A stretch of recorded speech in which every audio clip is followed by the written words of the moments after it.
Menulis adalah berpikir. Pernyataan ini banyak diungkap oleh banyak penulis, salah satunya adalah William Zinsser dalam bukunya On Writing Well. Beliau mengatakan dalam bukunya, dengan menulis, kita bisa mengorganisir, mengklarifikasi, dan mengekspresikan pikiran. Berarti, pikiran yang nggak pernah ditulis, itu bisa kusut. Karena kan nggak diorganisir, nggak diekspresikan, nggak diklarifikasikan. Coba bayangin gini, orang yang nggak pernah menulis dan menata pikirannya, akhirnya apa? Mengandalkan AI. Proses berpikirnya diatur oleh AI. Karena saya pun juga sudah pasti tergoda menggunakan teknologi AI ini sampai ke hal-hal yang bahkan nggak penting. Nanya nasihat kehidupan, resiko bisnis, apapun lah. Karena semudah itu akses teknologi AI. Ketika kita nggak sadar atau nggak aware apa yang kita buat dalam chatbot AI tersebut, kita juga efisiensi otak namanya. Karena kalau udah efisiensi otaknya istirahat kan. Dan kalau udah istirahat, otaknya nggak pernah dipakai.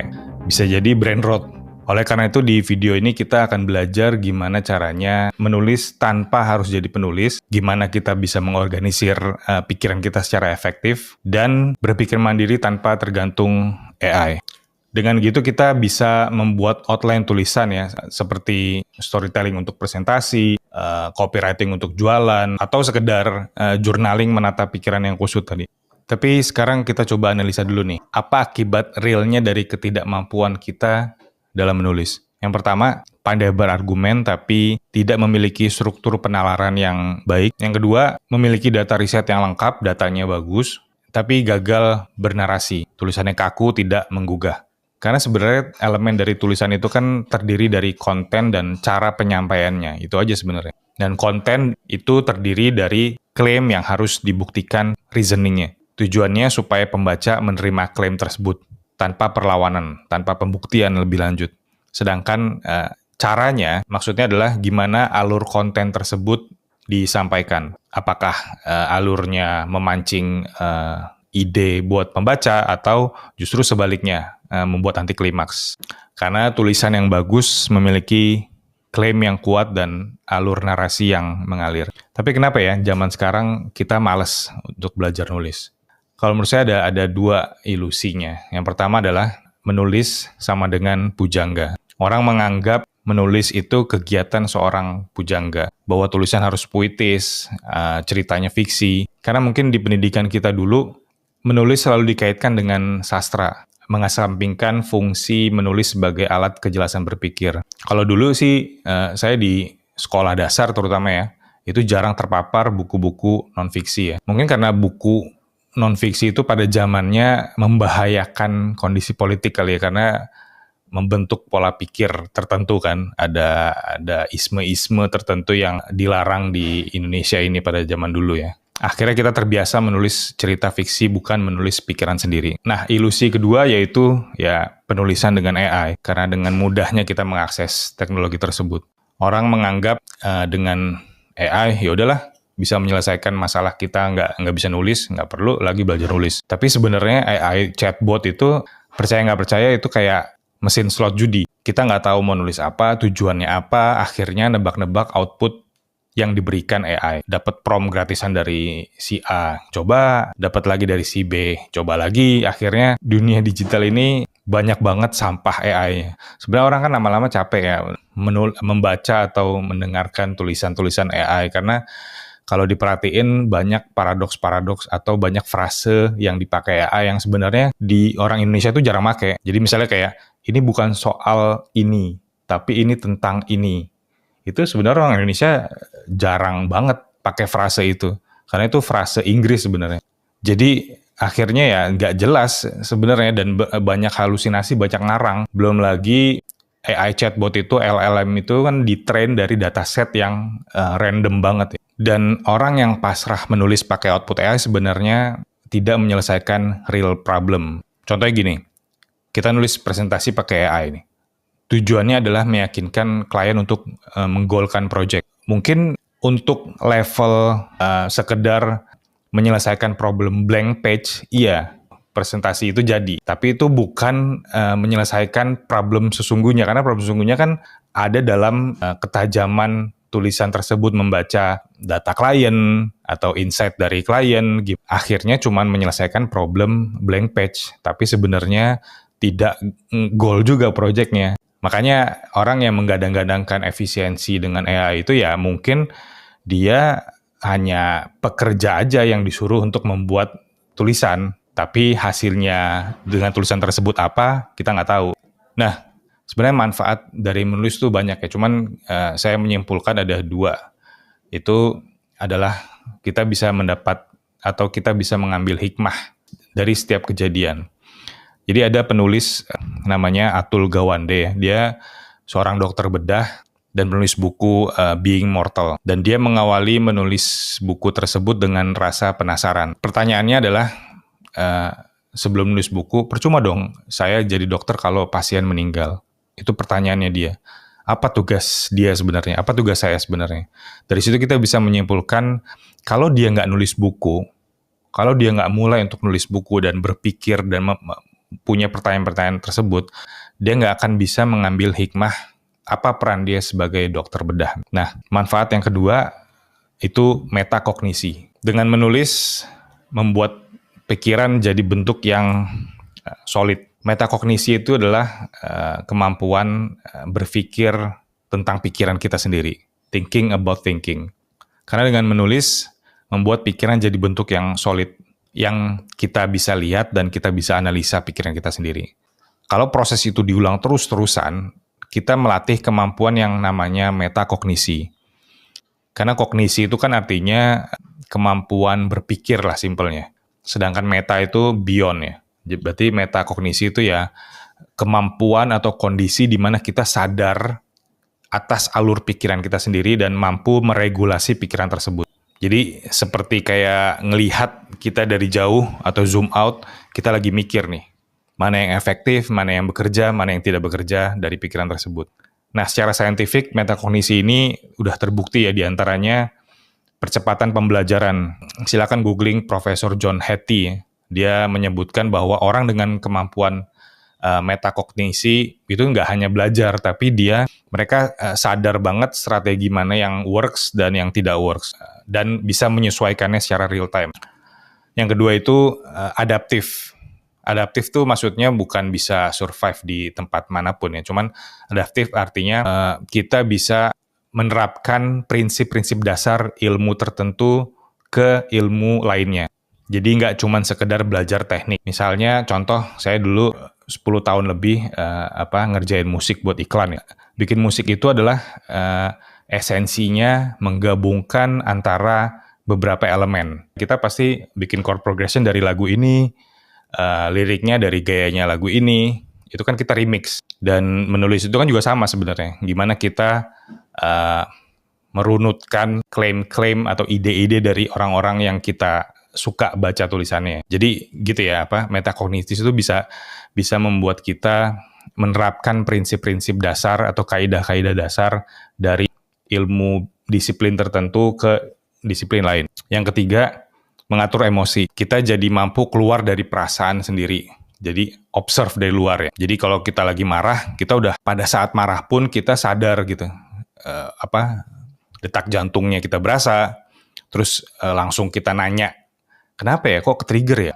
Akhirnya dengan kesadaran itu ya kita bisa menurunkan stress level dengan lebih cepat kan. Jadi caranya gimana nih menulis dengan baik? Kuncinya adalah cuma 2 sebenarnya. Yaitu yang tadi udah disebutin, klaim yang kuat dan alur narasi yang mengalir. Nah, klaim itu kan terdiri dari kesimpulan dan premis pendukung sebenarnya. Klaim premis dihubungkan dengan tools yang namanya reasoning. Nah, pola hubungan reasoning ini banyak, ada sebab akibat, ada generalisasi, ada analogi, ada istilah, teori lah. Nah, karena di bukunya Matthew Allen Smart Thinking ya, reasoning yang baik terdiri dari klaim yang diterima orang tanpa perlawanan, tanpa butuh pembuktian yang lebih dalam. Tujuannya itu, ngebuat klaim tanpa perlawanan. Nah, sedangkan alur narasi adalah rangkaian klaim yang disusun berurutan membangun cerita utuh. Pada umumnya alur narasi terdiri dari yang biasanya kita jumpai adalah pembukaan, terus konflik, klimaks, terus resolusi. Itu alur ya, alur dalam penyampaiannya. Nah, selain dari alur yang sudah ada tadi, sebenarnya Di luar tuh banyak ya orang bikin framework alur narasi ya. Biasanya itu dalam konteks copywriting. Karena dalam copywriting itu orang nggak sekedar nulis ya, tapi menulis persuasif. Artinya orang menulis dengan tujuan membujuk atau mengajak orang. Dan penting banget punya framework karena supaya orang tidak loose atau tidak lepas saat menulis, saat berbicara dengan orang kemana-mana ya. Jadi banyak tuh ada framework menulis tuh ada banyak, ada 3 story arcs ya, setup, konflik, resolusi yang tadi, terus ada juga PAS, problem, agitate, solution. Agitate tuh lebih ke kalau problemnya nggak di solve, terus dijabarkan kenapa akibatnya. Terus ada ini yang terkenal ya, AIDA ya, attention, interest, desire, action. Terus ada juga hero's journey. Hero's journey ini dipakai mungkin buat screenwriting film ya, cerita film. Nah, cuman dari framework yang ada, walaupun ya semuanya dapat membantu kita bisa membuat klaim dan alur narasi tadi ya, tapi tidak ada yang bisa menjawab objection atau keberatan pembaca. Karena menurut saya tulisan yang baik adalah yang bisa menjawab objection seseorang ya. Bukan tulisan yang baik ya, tapi kalau tulisannya ingin menggugah atau mengajak seseorang, objection itu harus kita jawab. Maksudnya gimana sih? Misalnya ada klaim atau kita mengajak atau kita berargumen olahraga itu menyehatkan. Orang yang nggak mau berolahraga itu belum tentu nggak mau sehat, tapi mereka punya objection tertentu yang mereka percaya. Misalnya nganggap olahraga itu harus ke gym, sehingga harus ngeluarin duit. Jadi ngapain? Ya kan? Itu objection yang harus kita jawab sebelum kita mengajak atau mengklaim bahwa olahraga itu menyehatkan. Terus yang kedua misalnya gini, ada orang yang menganggap dia kondisinya masih prima, anak muda, masih sehat ya. Yang penting dia bilang gini, yang penting pikirannya senang. Dulu saya tuh sama teman-teman kalau orang ngomongin masalah kesehatan udah pasti argumennya adalah itu lu lihat tuh di kampung tuh kakek-kakek ngerokok apa segala macam, hidup-hidup aja. Ini sebenarnya tanpa sadar objection atau ilusi seseorang, kepercayaan seseorang untuk tidak percaya akan sesuatu ya, karena dia ngerasa sehat, belum kena penyakit, jadi dia belum ke-trigger untuk apa sih pentingnya olahraga buat kesehatan. Toh yang aki-aki ngerokok aja di kampung biasa-biasa aja. Nah, satu elemen objek ini fatal banget ya dalam keberhasilan kita berargumen, mengajak seseorang dan menjual ide atau produk kita. Ketika kita berhasil mengidentifikasi objection seseorang dan mampu menjawab dengan klaim yang kita bangun, yang masuk akal, kemungkinan besar orang lebih siap menerima apapun yang kita tawarkan. Nah, berdasarkan poin-poin di atas tersebut, keresahan saya akan framework yang kurangnya ilusi atau objection itu, maka saya di sini menawarkan framework Rihlata. Ini saya susun sendiri berdasarkan ilmu-ilmu yang sudah saya pelajarin. Sebenarnya filosofinya adalah Rihlata ini kan diambil dari bahasa Arab ya, artinya perjalanan. Jadi filosofinya adalah perjalanan berpikir. Itu terdiri dari realita dan resah, ilusi, harapan dan hasil. Ini sebenarnya haknya juga bisa jadi hero ya. Dan langkah, taknya, take away. Apa nih realita dan resah nih maksudnya apa? Jadi bisa dibagi dua. Realita itu sebenarnya fakta yang terjadi, kondisi yang terjadi, problemnya apa. Dan kalau misalnya itu nggak di-solve, akhirnya resahnya apa. Kalau ilusi, tadi objection itu ya, itu diagnosa atas mitos, asumsi salah, atau kebohongan yang dipercaya orang-orang banyak. Sehingga R-nya tadi, realitanya tadi, udah gitu-gitu aja. Dia nggak bisa nge-solve gara-gara punya ilusi tersebut. Nah, H ini sebenarnya lawannya atau jawaban kita atas counter ilusi tersebut. Sebenarnya bisa disebut hero juga sih. Cuman ini harapan dan hasil-hasil ini adalah kalau misalnya solusi tersebut diterapkan, maka hasilnya apa? Benefitnya apa? Langkah itu solusi, metode, teknis, atau prinsip konkret untuk mencapai tujuannya. Dan take away, itu take away, ya kesimpulan ya tujuannya. Dalam analogi Rihlata sebagai sebuah perjalanan, take away atau kesimpulan itu adalah ujungnya, destinasi akhirnya. Maka Caranya adalah kita tentukan terlebih dahulu kesimpulannya, tujuannya mau kemana. Klaimnya apa nih? Kayak tadi, olahraga itu menyehatkan, itu kesimpulannya. Maka kita tinggal tarik garis mundurnya untuk menentukan R-nya, realitanya. Apa realitanya? Orang obesitas, ya kan, segala macam. Nah, kalau misalnya itu tidak di-solve, akhirnya apa? Resahnya apa? Terus kenapa tidak bisa di-solve? Apa hambatannya? Ilusi, mindset yang salah. Terus maksud dan tujuan, harapan dan hasilnya apa? Gimana solusinya apa nih? Dan hasilnya kalau itu diterapkan, hasilnya apa? Dan itu lewat mana jalannya? Itu kalau ada logika, analogi, relata sebagai perjalanan. Nah, mari kita contohin ya. Jadi kita tentuin dulu nih kesimpulannya. Misalnya, Indonesia akan jadi negara maju di tahun 2045 asalkan kualitas SDM-nya ditingkatkan. Kita jabarin nih premisnya nih. Ini menjadi kesimpulan akhir, ini menjadi klaim penentu kesimpulan tersebut. Realitanya berarti kan kalau kesimpulannya tersebut, realitanya banyak orang yang sinis melihat kondisi Indonesia sekarang ya. Korupsi lah, hukum tumpul, SDM rendah. Kalau itu nggak di-solve, akibatnya mustahil Indonesia bisa jadi negara maju. Dan ilusinya, ini saya lupa ngasih ilusinya ya. Ilusinya adalah, kenapa? Karena terjebak ilusi bahwa kemajuan negara itu 100% tanggung jawab presiden atau pemerintah. Atau mental inlander. Itu ilusinya.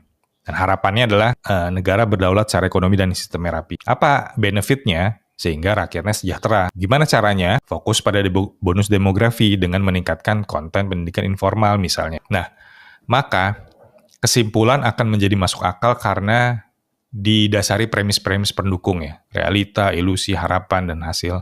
Dan kalau diurutkan, rihlata itu menciptakan narasi yang mengalir. Sehingga satu framework dapat membangun klaim sekaligus menjahit narasi. Kalau elemen-elemen rihlata tersebut kita isi, satu kalimat aja. Sebenarnya satu kalimat itu bisa menjadi section dalam atau chapter dalam tulisan kita. Gimana cara menjabarkannya lagi lebih lanjut? Ya, ada tips. Kita bisa pakai contoh personal, cerita personal, atau quote-quote orang, atau dalil-dalil pendukung, itu untuk menjabarkan setiap elemen. Nah, sebenarnya untuk memudahkan menggunakan framework rihlata ini, saya sudah menyiapkan prompt tanya jawab ya. Nah, di sini baru AI berfungsi sebagai asisten. Kita nggak disetir oleh AI, tapi dia menjadi pembantu kita. Jadi, tinggal di copy paste aja prompt tersebut yang ada di deskripsi, silakan dicek. Nanti tinggal dipakai aja untuk membangun narasi berdasarkan isian rihlata tadi. Oke, semoga bermanfaat. Cek ya di deskripsi. Assalamualaikum warahmatullahi wabarakatuh.